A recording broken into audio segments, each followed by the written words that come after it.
গ্রাম পঞ্চায়েতের residence certificate, income certificate অর্থাৎ গ্রাম পঞ্চায়েতের যে কোনো সার্টিফিকেট আপনি অনলাইনে আবেদন করেছেন, আপনার সার্টিফিকেটটি অ্যাপ্রুভড হয়েছে নাকি রিজেক্ট হয়ে গিয়েছে, কিভাবে আপনারা স্ট্যাটাস চেক করবেন। আপনার সার্টিফিকেটের পঞ্চায়েত সার্টিফিকেটের স্ট্যাটাস চেক করার জন্য আপনাকে চলে আসতে হবে wbpms.in এই ওয়েবসাইটটিতে। এই ওয়েবসাইটের লিঙ্ক আমি ভিডিও ডেসক্রিপশন বক্সে দিয়ে রাখবো, সেখান থেকে আপনারা ডাইরেক্ট চলে আসতে পারবেন এই ওয়েবসাইটটিতে। এই ওয়েবসাইটটিতে চলে আসার পর আপনারা দেখতে পাবেন এখানে লেখা আছে সিটিজেন কর্নার। আপনাকে এবার এই সিটিজেন কর্নার যে অপশানটি আছে এই অপশানটাতে ক্লিক করতে হবে।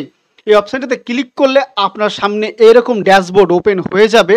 তারপরে আপনারা দেখতে পাবেন এখানে লেখা আছে application status and certificate download. আপনাকে এবার এই application status and certificate download যে অপশানটা আছে এই অপশানটাতে ক্লিক করতে হবে। এই অপশানটাতে ক্লিক করলেই এখানে আপনাকে দিতে হবে অ্যাপ্লিকেশান আইডি। আপনি যে মোবাইল নম্বরে লগ ইন করে আপনার সার্টিফিকেটের জন্য আবেদন করেছিলেন সে মোবাইল নম্বরে একটা আপনার কিন্তু অ্যাপ্লিকেশান আইডি চলে যাবে। সেই অ্যাপ্লিকেশান আইডিটা আপনাকে এবার এখানে দিতে হবে।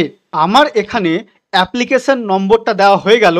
তারপরে দেখতে পাচ্ছেন সার্চ অপশান আছে, আপনাকে আবার এই সার্চ অপশানটাতে ক্লিক করতে হবে।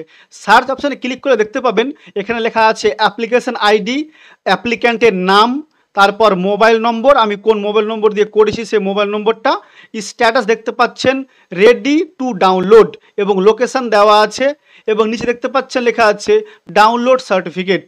এই ডাউনলোড সার্টিফিকেট অপশানে ক্লিক করে আপনারা কিন্তু নিজেদের সার্টিফিকেটটা ডাউনলোড করে নিতে পারবেন। তো আশা করব আপনারা বুঝতে পারলেন কিভাবে আপনারা পঞ্চায়েতের যে কোনো সার্টিফিকেট ডাউনলোড করার জন্য স্ট্যাটাস কিভাবে চেক করবেন। ভিডিওটি ভালো লাগলে অবশ্যই লাইক করবেন এবং চ্যানেল নতুন হলে চ্যানেলটি সাবস্ক্রাইব করে দেবেন প্রতিদিন নতুন নতুন আপডেট পাওয়ার জন্য। ধন্যবাদ।